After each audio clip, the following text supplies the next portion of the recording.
गणेश को मनाइए, सारे काम रास होंगे। हरि बोल। गणपति वरदा देव न दूजा, गणपति वरदा देव है दूजा, गणपति वरदा देव न दूजा, गणपति वरदा देव न दूजा।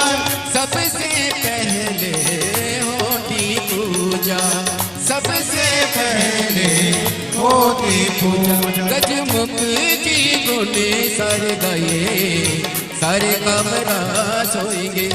गणपति जी गणेश को मनाइए, सारे काम रास होंगे।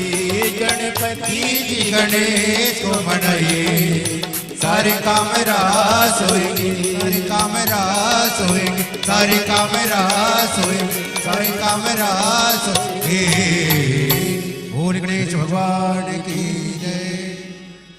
जय जय श्री राधे। सभी भक्तों को हर हर महादेव, सदा जय श्री कृष्णा। श्री शिवाय नमस्तोभ्यम। 7 दिवसीय सुंदर श्री शिव महापुराण की अलौकिक दिव्य कथा हम सभी पूज्य गुरुदेव के सानिध्य में श्रवण करेंगे। मालेगांव की इस पावन धारा पर कथा पंडाल में बैठकर हम सभी को सुंदर अलौकिक दिव्य कथा श्रवण करने का शुभ अवसर प्राप्त हुआ और निश्चित ही बधाई के पात्र हैं श्री दगड़ू जी भाया जी भूसे, श्रीमती रश्मि जी दगड़ू जी भूसे, महदू भाया जी भूसे, द्रौपदी महदू जी भूसे, सदाशिव जी महदू जी भूसे, शांता जी सदाशिव जी भूसे, शिवाजी दगड़ू जी भूसे, अलकाताई जी भूसे, भाग्यश्री जी पाटिल की पावन स्मृति में सुंदर श्री शिव महापुराण कथा समिति मालेगांव द्वारा सुंदर कथा का आयोजन रखकर सभी भक्तों को कृतार्थ में करा, आनंद में करा। कथा के मुख्य जजमान माननीय श्री दादाजी दगड़ू जी भूसे, आदरणीय मंत्री महोदय, कथा के मुख्य जजमान का पदभार ग्रहण कर निश्चित ही अपने जीवन को कृतार्थ में करा, अपितु समूचे जन समुदाय को सुंदर कथा श्रवण कराकर कृतार्थ में करा, आनंद में करा। सारे जगत कल्याण हेतु यह सुंदर कथा का आयोजन रखकर सभी भक्तों को आनंद की एक अनुभूति आपने श्रवण कराई। और बाबा की कृपा जब तक जीप पर ना हो तब तक इस दुनिया में, इस सृष्टि पर, इस संसार में कोई भी कार्य संभव नहीं हो सकता। हम सभी देवादिदेव महादेव की कृपा के साए में ही हम सभी अपना जीवन यापन कर रहे हैं, क्योंकि कर्ता करे ना कर सके, शिव करे सो होए, तीनों लोक नो खंड में महादेव से बड़ा ना कोई। इस संसार में मेरे महादेव से बड़ा कोई भी नहीं है और उनकी कृपा समूचे जन समुदाय में होती है और सभी का कल्याण वे करते हैं। क्योंकि महाकाल के दरबार में दुनिया बदल जाती है, महाकाल के दरबार में दुनिया बदल जाती है, रहमत से हाथ की लकीर बदल जाती है। लेता है जो भी दिल से महाकाल का नाम, एक पल में उसकी तकदीर बदल जाती है। कभी एक बार भी दिल से आपने राजाधिराज महाकाल राजा का नाम ले लिया तो निश्चित ही उसकी तकदीर बदल जाती है। बाबा के नाम में ऐसा गुण है कि हम सच्चे मन से उनको याद करते हैं तो हर विपदा से वो हमको पार लगा देता है, हर विपदा से हमें छुटकारा वो दिला देता है। क्योंकि हे मेरे महाकाल, चरणों में आकर तेरे बस दूर कहीं ना जाऊं, जिंदगी भर तेरे नैनों में बस यूं ही कैद हो जाऊं। ढूंढ सके ना कोई मुझे, ना किसी को मैं मिल पाऊं। कुछ ऐसा हो महाकाल कि तेरे डमरू में मैं छुप जाऊं। एहसास हो तेरा हर पल मुझे, मैं तुझसे इतनी मोहब्बत कर पाऊं। कोई ख्वाहिश इस दिल में ना रहे, तेरे इश्क के रंग में मैं महाकाल के रंग में रख जाऊं। बस हम राजाधिराज महाकाल राजा के रंग में रख जाएंगे तो निश्चित ही हमारे जीवन में कोई ख्वाहिश, कोई कमी नहीं रहेगी। हर कमी को मेरा राजाधिराज महाकाल राजा पूर्ण कर देता है, हर इच्छा वो पूर्ण करता है। और हम सभी को पूज्य गुरुदेव नित्य नई नूतन कथाएं बताते हैं और हम सभी को ये बताते हैं कि किस प्रकार हम भगवान को मना सकते हैं। बड़ा ही सुंदर एक मंत्र हम सभी को एक सुंदर सरल रास्ता बताया है।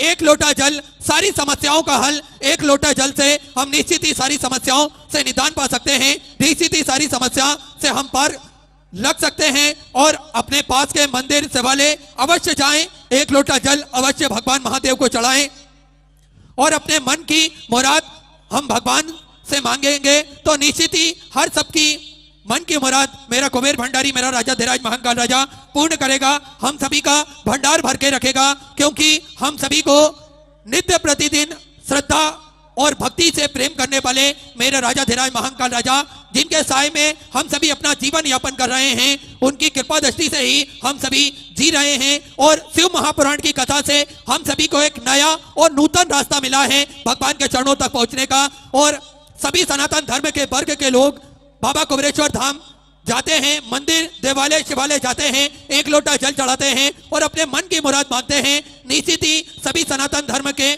प्रेमी भक्तगण जब मंदिर जाते हैं तो बड़ा ही अच्छा लगता है। एक अच्छा अनुभव हमें सभी को देखने को मिलता है कि बाबा के मंदिरों में लंबी कतार, लंबी भीड़ लगी रहती है। लाखों सैकड़ों भक्त मंदिर जाते हैं, चाहे बच्चे हो, चाहे बूढ़े हो, चाहे जवान हो, सभी भक्त बाबा के धाम से जुड़ते हैं। बाबा के मंदिर जाकर अपने जीवन को निर्मल में करते हैं, अपने जीवन को आनंद में करते हैं। और सुंदर श्री विठलेश्वर सेवा समिति के सानिध्य में सिद्धपुर नगरी सीहोर की पावन धरा पर कुबेरेश्वर धाम की स्थापना होने जा रही है।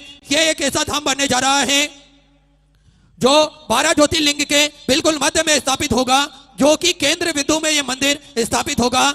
अभी बाबा की मूर्ति की स्थापना नहीं हुई है, पर उनकी कृपा और करुणा सभी जीव पर बरसती है। एक जो भक्त अपने मन की मुराद लेकर कुबेरेश्वर धाम पहुंचता है, उन सभी भक्तों की मन की मनोकामना मेरा कुबेर भंडारी, मेरा राजा धीराज महाकाल राजा कुछ ही दिनों में, कुछ ही महीनों में पूर्ण करता है। और हम सभी को एक सुंदर, सरल और सहज जीवन देते हैं। हम सभी उनके चरणों में जाकर विनती करते हैं, अरदास करते हैं, तो 3 महीने में, कुछ ही दिनों में ये सारी मन की मनोकामना पूर्ण होती है। और कंकर शंकर की धरा है कुबेरेश्वर धाम, जो भी वहां पर पहुंचता है कंकर का भी वो पूजन करता है, तो निश्चित ही उसके भाव शंकर पूजन के रहते हैं। और सबकी मनोकामना मेरा कुबेर भंडारी, मेरा राजा धीराज महाकाल राजा पूर्ण करता है।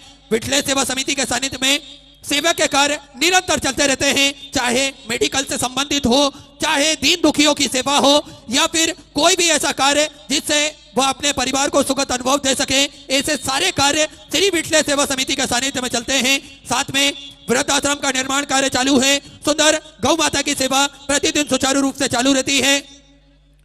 भोजन भंडारा प्रतिदिन सुचारू रूप से चालू रहता है, जिसमें लाखों सैकड़ों भक्त भोजन भंडारे का आनंद लेते हैं और अपने जीवन को कृतार्थ में करते हैं, आनंद में करते हैं। सुंदर बाबा के धाम पर प्रतिदिन भोजन भंडारे में लाखों सैकड़ों भक्त भोजन भंडारे का आनंद लेते हैं। ये सारे कार्य आप सभी के सहयोग से ही संभव हो सकते हैं, आप सभी के सहयोग से ही ये सारे कार्य होते हैं, जिसमें आजीवन भोजन भंडारे के आप सदस्य बनते हैं 21,000 रुपए की सहयोग राशि देकर। और सुंदर गौ माता की सेवा हेतु, चारे हेतु सुंदर सहयोग राशि आप समर्पित कर सकते हैं। साथ में एक ऐसा ही सुंदर संकल्प पूज्य गुरुदेव ने लिया है। 251 कमरों की एक विशालतम धर्मशाला पूज्य गुरुदेव के सानिध्य में कुबेरेश्वर धाम पर बनने जा रही है, जिसका निर्माण कार्य कुछ ही दिन में चालू होगा। इस पावन पुनीत कार्य में आप भी सहयोग कर सकते हैं। इस पावन पुनीत यज्ञ में आप भी अपनी आहुति प्रदान कर सकते हैं, जिसका मात्र शुल्क 3,51,000 रुपए रखा हुआ है। 8 महीने में धीरे धीरे इंस्टॉलमेंट में आप ये सुंदर सहयोग राशि समर्पित कर सकते हैं। पूज्य गुरुदेव का आगमन हो चुका है। सुंदर गुरु वंदना, सुंदर गुरु वजन हम सभी श्रवण करेंगे। जय जय श्री राधे, हर हर महादेव, श्री शिवाय नमस्तुभ्यं।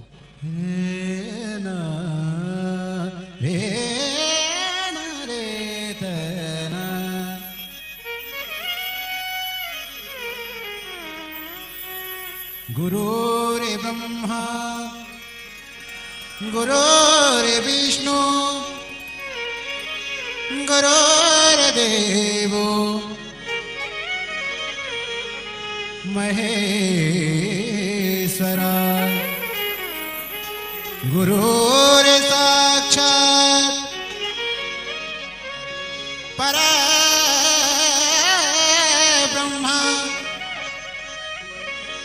तस्मै श्री गुरुवे नमः। सद्गुरु तू माया मेले करू, कसा तुला विसरू। सद्गुरु तू माया मेले करू, कसा तुला विसरू। जीवन पतेहा औघड़ भारी, जीवन कलेहा औघड़ भारी, कुटवरी साथ फिरू। सद्गुरु तू माया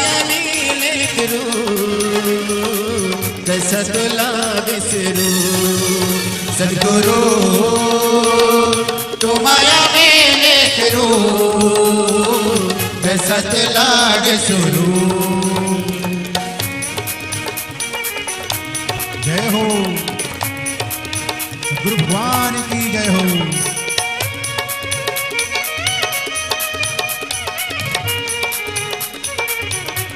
हरि बोल।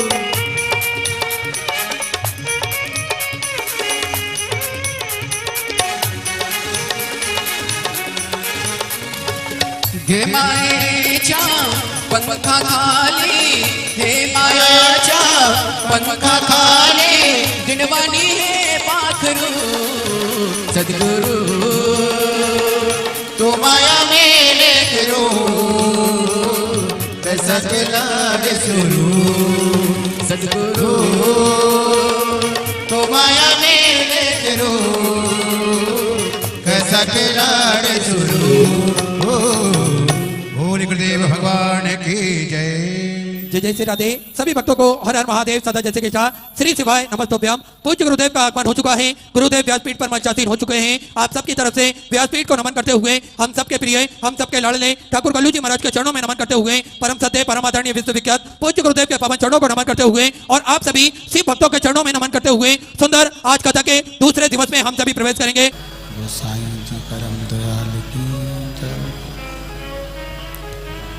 श्याम सुंदर श्री महारानी की जय। काशी विश्वनाथ भगवान की जय।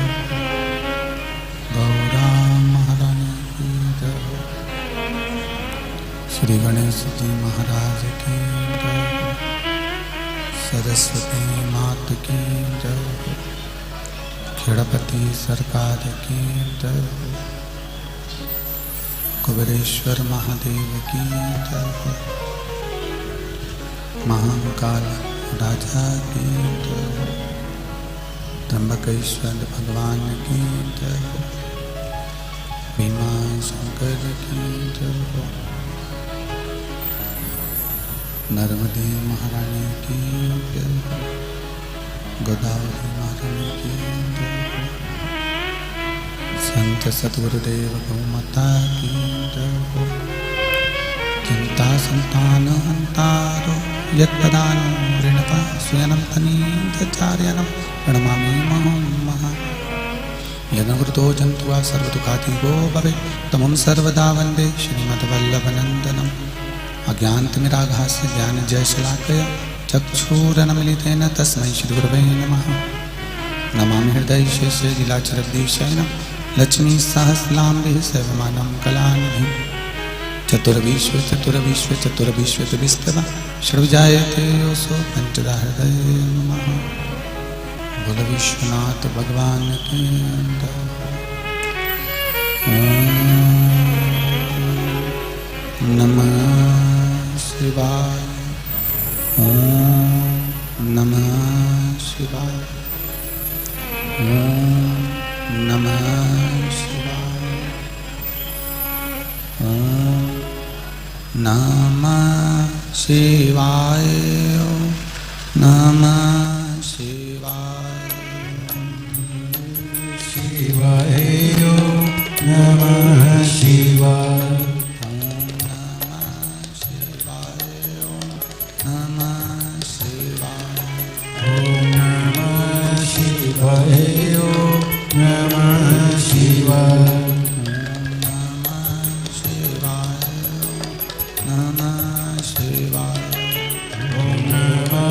शिवाय नमः शिवाय।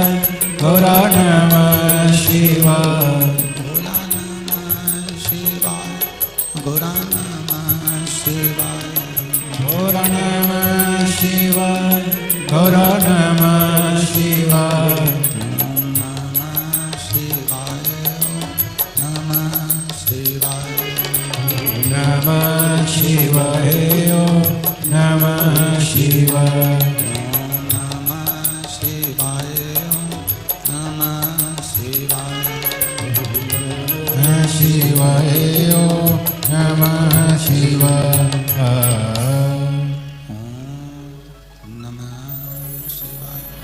ओम नमः शिवाय ओम नमः शिवाय विश्वनाथ भगवान की जय महाकाल राजा की जय कुलरेश्वर महादेव की जय संत सतगुरुदेव माता की हर हर महादेव हर हर महादेव हर हर महादेव भगवान शिव भोगरदानी त्रिकालदर्शी कैलाशी अविनाशी देवाधिदेव महादेव जो संपूर्ण विश्व का कल्याण करने वाले हैं, संपूर्ण जगत का उद्धार करने वाले हैं, इसे देवाधिदेव महादेव भगवान शिव जो संपूर्ण विश्व का कल्याण करने वाले, संपूर्ण जगत का उद्धार करने वाले हैं, ऐसे बाबा देवाधिदेव महादेव की पावन कथा संपूर्ण विश्व के कल्याण हेतु श्रवण करने का सौभाग्य बाबा देवाधिदेव महादेव की कृपा से आप और हमको प्राप्त हुआ है। भगवान शिव भोगरदानी त्रिकालदर्शी कैलाशी अविनाशी जिनकी उपम कृपा दया उदारता करुणा भगवान शिव की कृपा से प्राप्त हुई है। भगवान शिव की पुण्यमय पवित्र आनंदमय करने वाली मालेगांव की ये पावन धरा, जहाँ पर संपूर्ण विश्व के कल्याण हेतु शिव महापुराण की कथा श्रवण करने के लिए आप और हम विराजमान हैं। आयोजक श्री शिव महापुराण कथा समिति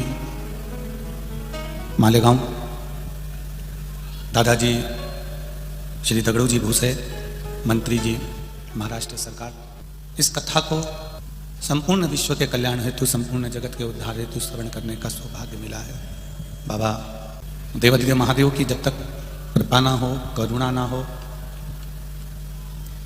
तब तक हम 2 कदम चलकर भी भगवान के पास में नहीं पहुंच सकते। शिव भगवान त्रिकालदर्शी, भगवान कैलाशी, भगवान अविनाशी, भगवान शंकर जैसे देवों में भी देव महादेव हैं, देवताओं के भी अगर कोई देव हैं तो वो महादेव है। उसी तरह आपके हमारे सबके लिए अगर कोई बड़ा है, वृद्ध है, अगर कोई बड़ा है, करुणा करने वाला है, उदार है, दया करने वाला है, कृपा का सागर है, देवों के लिए भी जो देव है, देवताओं के लिए भी जो पूज्य है, जैसे आपने और हमने कथा में श्रवण करा, भगवान शंकर की पावन कथा में हमने सुना, भगवान शिव की कथा में हम श्रवण करते हैं, सुनते हैं कि राम जी महाराज ने भी भगवान शंकर की आराधना करी है, भगवान शिव की पूजन करी है, और भगवान कृष्ण ने भी भगवान शंकर की आराधना करी है, पूजन करी है। शिव कथा कह रही है, भगवान शंकर का संवाद कह रहा, शिव महापुराण की कथा कह रही है। देवों में भी जो देव हैं वो महादेव हैं, देवताओं के लिए भी जो पूज्य हैं, देवताओं के लिए भी जो आदर रखने वाले हैं, देवताओं के लिए भी जो सुख प्रदान करने वाले हैं, वो महादेव हैं। जब मेरे राम जी महाराज लंका पर चढ़ाई करने के लिए जा रहे हैं और विजय प्राप्त करना चाहते हैं और उनको कुछ सुख का, आनंद का अनुभव दिख रहा है, तो वो भगवान शंकर की आराधना करते हैं, भगवान शिव की भक्ति करते हैं। इससे ही हमें प्रेरणा मिलती है, इससे ही हमें सीखने को मिलता है कि भगवान भी जिसका भजन कर रहे हैं, मेरे राम जी महाराज भी जिसका स्मरण कर रहे हैं, मेरे कृष्ण भगवान भी जिसका स्मरण कर रहे हैं, वो कोई साधारण नहीं हो सकता, वो विश्व का कल्याण करने वाला हो सकता है, वो देवाधिदेव महादेव हो सकता है। भक्ति हम जितनी प्रेम वश करते हैं, भक्ति हम जितनी प्रेम के साथ करते हैं, हम आनंद के साथ करते हैं, हम स्मरण के साथ में करते हैं, उतना सुख हमारे जीवन में आ जाता है। भजन करो, स्मरण करो, कीर्तन करो, मंत्र जाप करो, नाम जाप करो, या मंदिर जा रहे हो, 1 लोटा जल चढ़ाने के लिए जल चढ़ाओ, या आप जिस व्रत को कर रहे हो, साधना को कर रहे हो, उपवास कर रहे हो, भक्ति कर रहे हो, उसमें भजन का जो बल है वो अहंकार से विहीन होना चाहिए, अभिमान को हटाकर होना चाहिए। जब हम अहंकार को छोड़कर भगवान का भजन करते हैं, अभिमान को त्याग कर भगवान का भजन करते हैं, तो उसको भगवान स्वीकार करते हैं। शिव जी को चढ़ाए गए प्रसाद में बेलपत्री मूल होती है, भगवान विष्णु को चढ़ाए गए, राम जी को चढ़ाए गए, भगवान कृष्ण को चढ़ाए गए प्रसाद में तुलसी मूल होती है। उसी तरह भगवान के भजन को करने के लिए अहंकार विहीन होना चाहिए, तो भगवान उसको स्वीकार कर लेता है, उसको प्राप्त कर लेता है। हम जब अहंकार को छोड़ देते हैं, हम जब अहंकार को त्याग देते हैं, अहंकार को हम जब हटा देते हैं, तब हम जो भजन करते हैं वो हमारा सुख प्रदान करने वाला होता है। बहुत सारी गीली लकड़ी है, लकड़ियों का ढेर लगा हुआ है, गीली गीली लकड़ी है, और गीली लकड़ी अब जले कैसे? जैसे गीली लकड़ी जलती नहीं है तो उसको सूखी लकड़ी के साथ में जला दिया जाता है तो वो जल जाती है। जलती कि नहीं जलती? जल जाती है। गीली लकड़ी सूखी लकड़ी का संग पकड़कर जल जाती है। उसी तरह बुरा व्यक्ति किसी अच्छे व्यक्ति का अगर संग पकड़ ले, कोई भजनावली का, कोई कीर्तनी का, कोई मंत्र जाप करने वाले का, कोई नाम जाप करने वाले का, कोई कीर्तन करने वाले का, कोई स्मरण करने वाले का अगर संग पकड़ लेता है तो निश्चित है वो भी तर जाता है, पार उतर जाता है। पहले कथा में कहा है, एक लोहे का कीला, एक लोहे की कील, इस लोहे की कील को नदी के उस पार लेकर जाना है। तुम्हें नहीं जाना है, केवल कील को नदी के पार जाना, केवल उस लोहे के कीले को नदी के पार उतारना। लोहे का कीला, लोहे की कील नदी के उस पार लेकर जाना है, और तुम्हें नहीं जाना है, केवल उस कील को जाना है। तो कील को उठाकर तुमने नदी में डाला तो कील तिर जाएगी क्या? वो लोहे की कील, लोखंड का कीला, लोहे का कीला पार उतर जाएगा? नहीं उतरेगा। पर उसी लोहे की कील को अगर आपने एक लकड़ी में ठोक दिया, एक लकड़ी में उसको ठोका और उस लकड़ी को आपने पानी में डाल दिया, तो वो लोहे की कील भी पार उतर जाती है। उसी तरह इस आत्मा को परमात्मा में ले जाकर ठोक दीजिए, उसके चरणों में ले जाकर छोड़ दीजिए, तो ये आत्मा पार उतर जाती है, परमात्मा का भजन कर कर पार उतरने का प्रयास कर जाती है। बहुत गहरा संसार सागर, भव सागर बहुत गहरा है। इस बहुत गहरे भव सागर में, संसार सागर में भजन एक लकड़ी की तरह है, और उसमें अगर ये भजन हमने अगर जोड़ दिया है तो ये निश्चित है कि भव सागर से पार उतरने में देरी नहीं लग सकता, भव सागर से हम पार उतर सकते हैं। जानकारी अच्छी लगे तो चैनल को सब्सक्राइब कीजिए।